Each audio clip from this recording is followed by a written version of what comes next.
Okay, everyone, I've got Matt Triani here from NVAR. I've asked him to talk to us a little bit about subagency.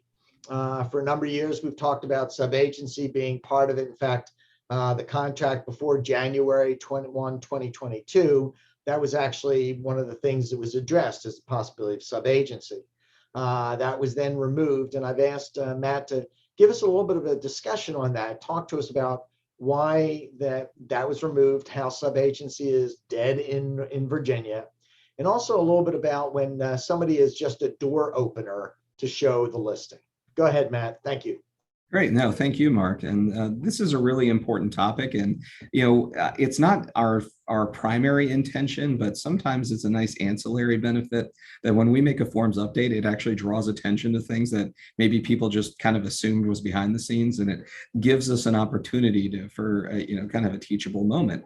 Because on January 1, we removed one of the check boxes from the first paragraph of the residential sales contract that says cooperating brokerage represented checkbox seller, checkbox buyer.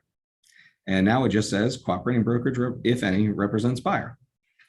Well, a lot of this actually, believe it or not, goes back to 2012. Everybody's like, is this some kind of new legal change? And not really. It's just that our understanding of it has evolved over time.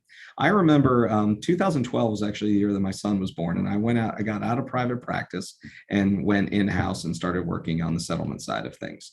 And for those of you who were in the biz back then, you may remember that you were required to take during that year an extra 3-hour class in addition to all of your other CE requirements, and it was called Residential Standard Agency. I taught that class 3 or 4 times a week for like 4 months leading up until the deadline because everybody put it off to the last minute. And, it started out, you'd have like a big crowd, and then by the end, it was almost like a tutoring session. I was doing it for like 1 or 2 people just to make sure that they kept their licenses active. But really the purpose of Residential Standard Agency was to clarify the roles of when real estate licensees are representing buyers, sellers, landlords, tenants, or are serving as property managers. And the idea is that subagency from a consumer protection standpoint can be problematic. Because let's be very clear about what we're trying to do, what we say when we mean subagent. A subagent, as it has historically been understood, is somebody who may be bringing the buyer to the property, but they don't represent the buyer.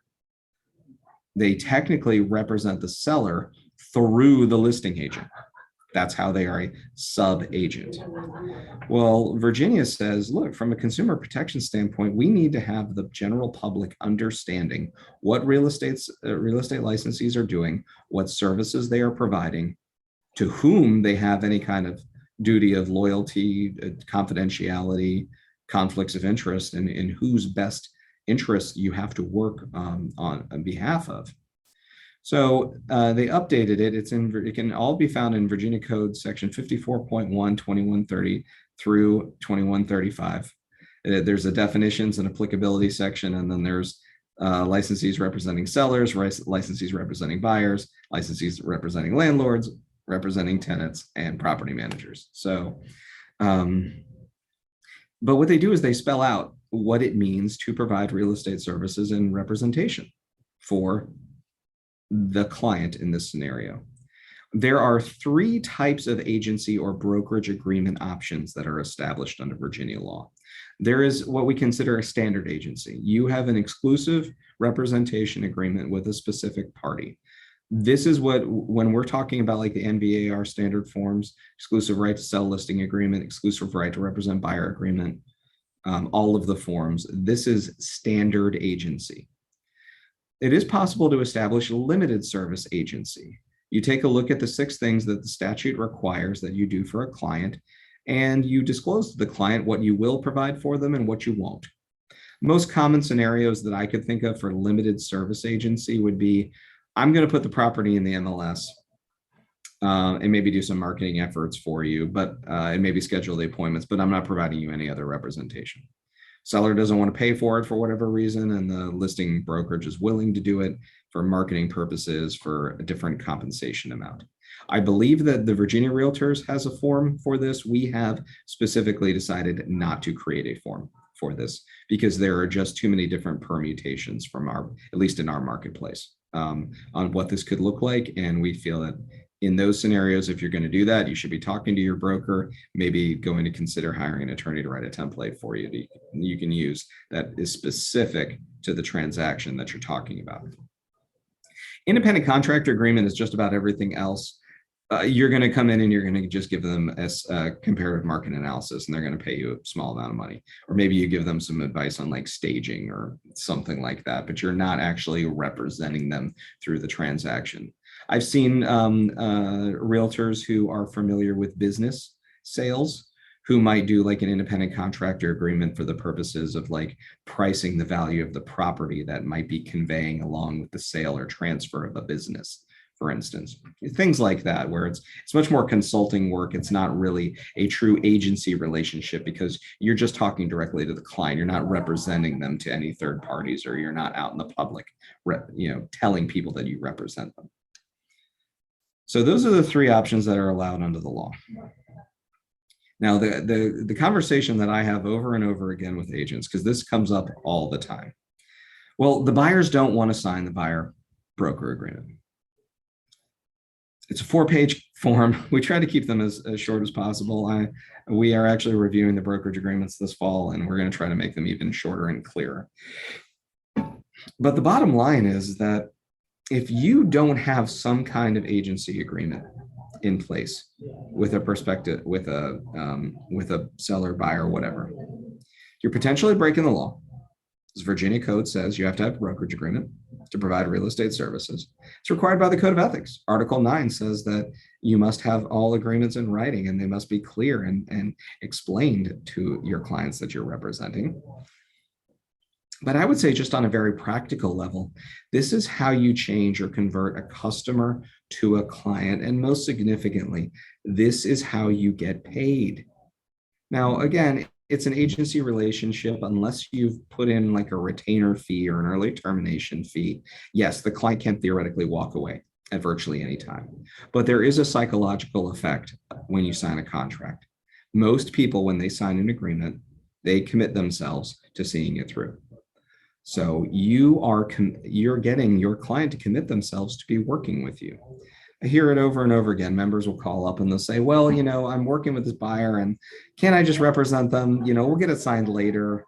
It's not that big of a deal, right? They're talking to me and they said that, agent so-and-so down the street didn't make them sign it. And I go through this analysis. It's the law. It's the ethical thing to do. And oh, by the way, how serious do you really think that they are about working with you if they won't sign a simple 4-page document? This is a document intensive process. They're going to sign hundreds of pages of documents throughout this whole thing. How seriously committed to you are they if they won't even sign an agreement up front? Hey, if you want to placate them, make it expire in 24 hours and then renew it, or make it expire after a certain amount of showings, something to at least make sure that you're covering yourself, you get them committed to you. And then if they like you and they want to work with you, then you renew it, you extend it, whatever the case may be. But if you don't have a buyer broker agreement or, with a client, then you're basically an unpaid Uber driver. Show of hands. How many of you got into this business to be an unpaid Uber driver? I like that, Tom. So, it's that really is the reality. I can't tell you how many conversations I've had over the years where an agent will reach out and say, I was working with these buyers and I was driving them all over the place. I must have shown them 200 properties and nothing was happening. We finally got the property ready to write on it. And then they went and signed up with another agent and wrote it. Aren't I the procuring cause? I'm the one who introduced the property. Yeah, except that's going to be a really difficult argument to make before an arbitration panel that you were potentially violating the law and there was interruption. They decided to go work with somebody else. I'm sorry, I feel for you, but you shouldn't have been doing all of that without having them being contractually committed to you. And you know what? They're telling you that the agent down the street didn't make them sign anything. Well, clearly they were very attached to that agent because now they're talking to you. So I think that tells you everything that you need to know. You don't necessarily want to work with people who are not going to be willing to work with you. I see something in the chat. Yeah, I put a question in based on your next point. Oh, okay. I can send you the link and you can circulate it to everybody. There's a guidance document that DPOR came out with in like 2015, I think, that to my mind actually muddied the waters. I think it was much easier to say from the beginning, which is what we said when we were teaching residential standard agency. You're helping somebody set foot in a property, get a signed agency agreement. Much clearer, bright line rule. DPOR said, well, maybe if you're working with a prospective buyer, but they don't seem really that serious, maybe you could take them to a property one time and you can show them and you don't have to have an agency agreement, but you can't provide any real estate services, which means you're opening the door, you're allowing them in, and then you're just standing there because they're going to start asking you about the neighborhood. They're going to start asking you about the property features or condition. They're going to start asking you about pricing strategy. And you just have to stand there and say, is that a really conductive? I just don't think it's like really realistic guidance, and it just caused more confusion that was necessary. But that is what DPOR shared, and I'll shoot you an email with a link to that page. However, and this is where we start getting into the ethical implications. So there's what the law says, but then there's what ethics also require. In accordance with the Code of Ethics, you have to have some kind of recognized agency relationship with the person you are providing access to the property to. Standard of Practice 3-7, which is part of Article 3, says that, and this pertains to realtors representing buyers or tenants, not the listing side. Realtors shall not provide access to listed property on terms other than those established by the owner or the listing broker. Now, it is ultimately up to your fellow realtors on a grievance or professional standards committee. It's not, you should be judged by a jury of your peers, not some, ivory tower type like myself. They determine code of ethics violations. However, we have seen fairly consistently that they have determined that the terms that established by the owner of the listing broker include a presumption that there is some kind of agency relationship in place to the agent who is providing access to a prospective buyer. So it is a potential violation of the Code of Ethics to do that with somebody with whom you have no relationship with. Moreover, it's more specific and explicit in the regional rules and regulations for the CenturyLock lockbox system, which we rewrote back in 2020. Hopefully it's clearer, it's easier to read. It used to be 13 pages. I got it down to 6. Actually, Tom, do you remember when we shared a cab from the airport to downtown San Francisco at NAR, the last one before the pandemic? I rewrote all of this while I was on the flight out to San Francisco. So that was time well spent. I need more long flights like that.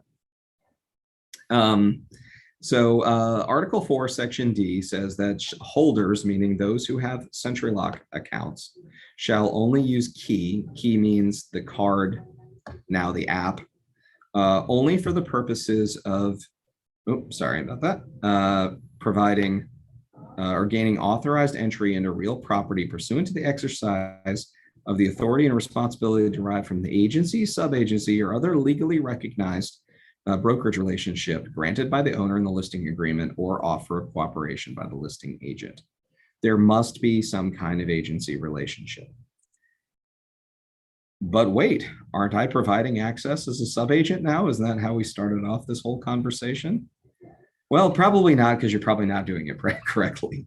Remember, the very definition of subagency means that you may not be representing the buyer, but you're representing the seller. And that's what we hear over and over again. I'm a subagent, I represent the seller. Okay, but Virginia Code section says a licensee engaged by a seller shall perform in accordance with the terms of a brokerage agreement. Did you get an agency agreement with the seller? I guarantee you 99.9% of the time, nobody is.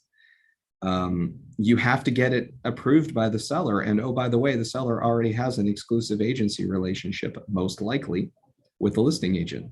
So why are they going to sign another sub-agency agreement with you? Look, I already have an agent working for me. You want to go get a buyer, then go get your affairs in order, get a document signed with that buyer, go represent the buyer. It is theoretically possible. It's not, you couldn't do it with our brokerage agreements. Our brokerage agreements presume standard agency, so you couldn't do sub-agency with our brokerage agreements.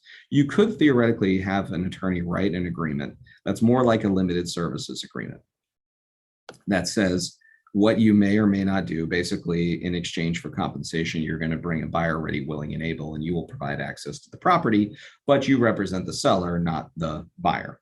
You've got to address confidentiality. You've got to address conflicts of interest. You've got to address disclosure, procuring cause, compensation, all of that.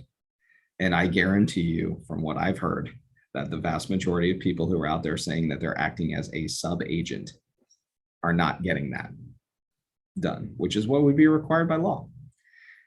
I try to distill it in very, very simple terms here. If you don't represent the seller and you don't represent the buyer, what business do you have providing access to somebody else's home? So I know that can come across as kind of harsh, but unauthorized access is far and away our most frequently filed complaint at the association. We probably get at least 40 to 50 complaints a year for unauthorized access, and some of it is tied to the lack of an agency relationship. So hopefully after going through all that, you all saw that there was a reason why we got rid of the cooperating brokerage representing the seller. It was because most of the time they weren't doing this, which is what would be required in order to establish sub-agency. Okay. Any questions? Any questions or comments from anybody?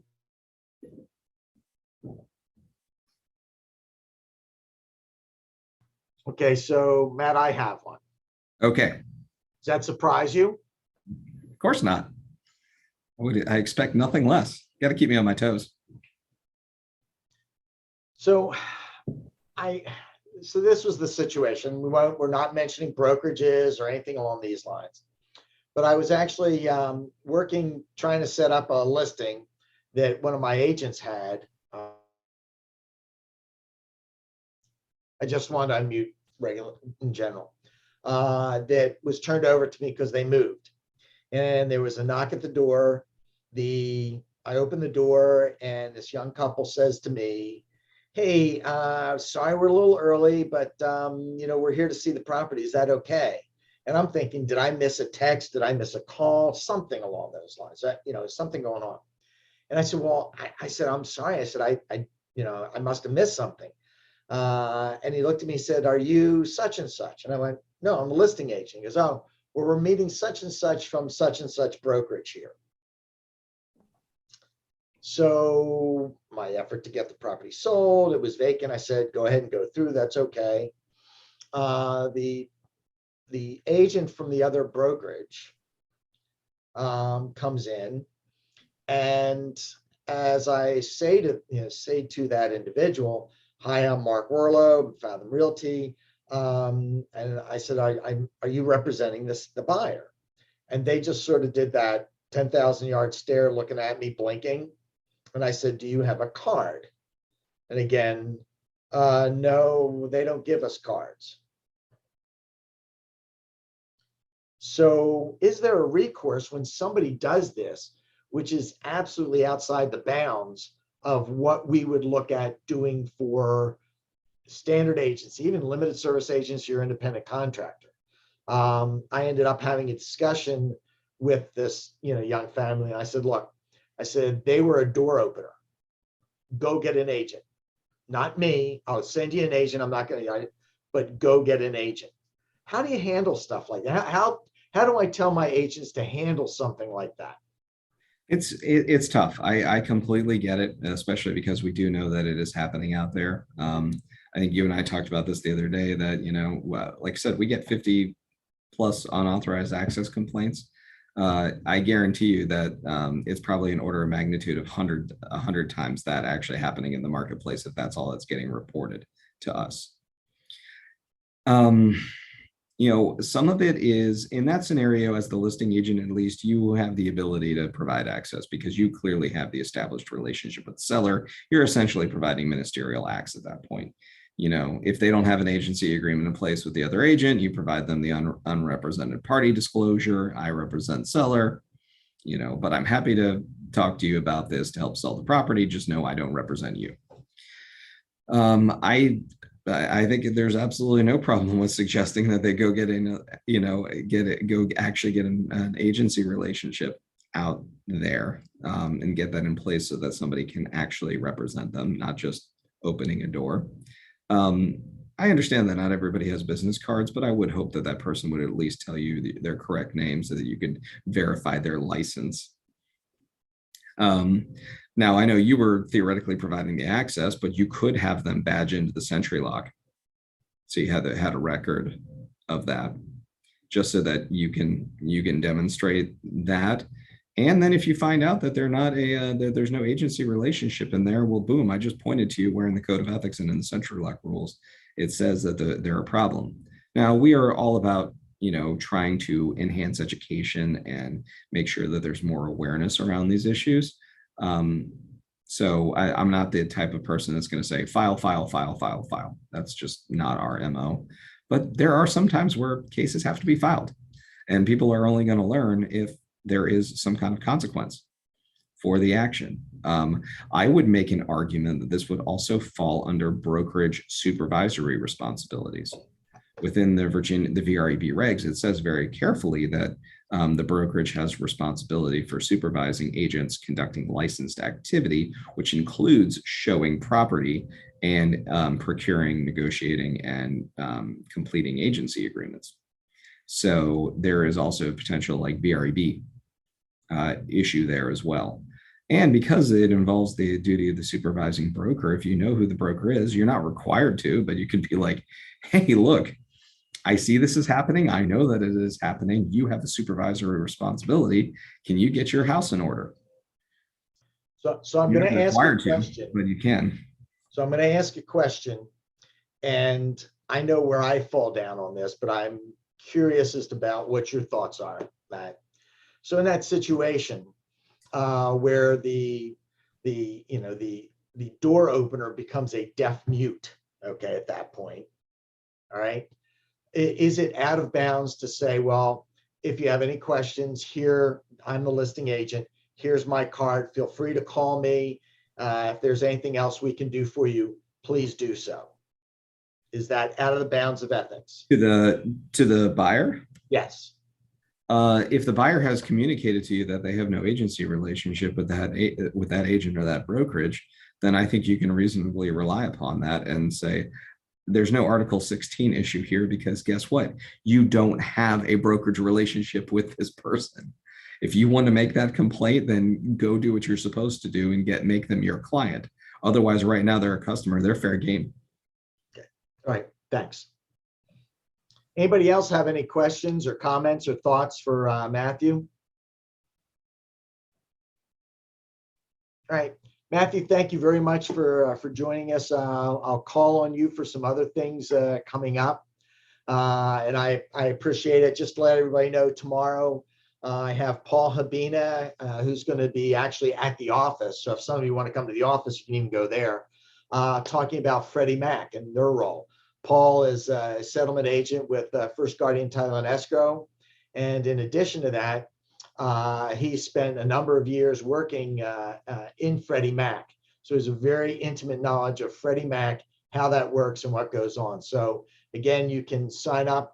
You can go through. Everybody's been enrolled, which was my mistake. I didn't enroll everybody. I caught myself on that today.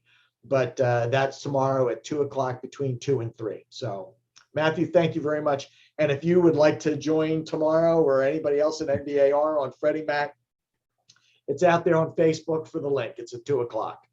Fantastic. Well, thank you again for the invitation and opportunity to present. Mark, Tom, great seeing you. Mike, very nice meeting you. Jen, thanks for joining us. And if you all ever need anything, you know where to find us. Have a great day. All right, Have a good one, Matt. Bye.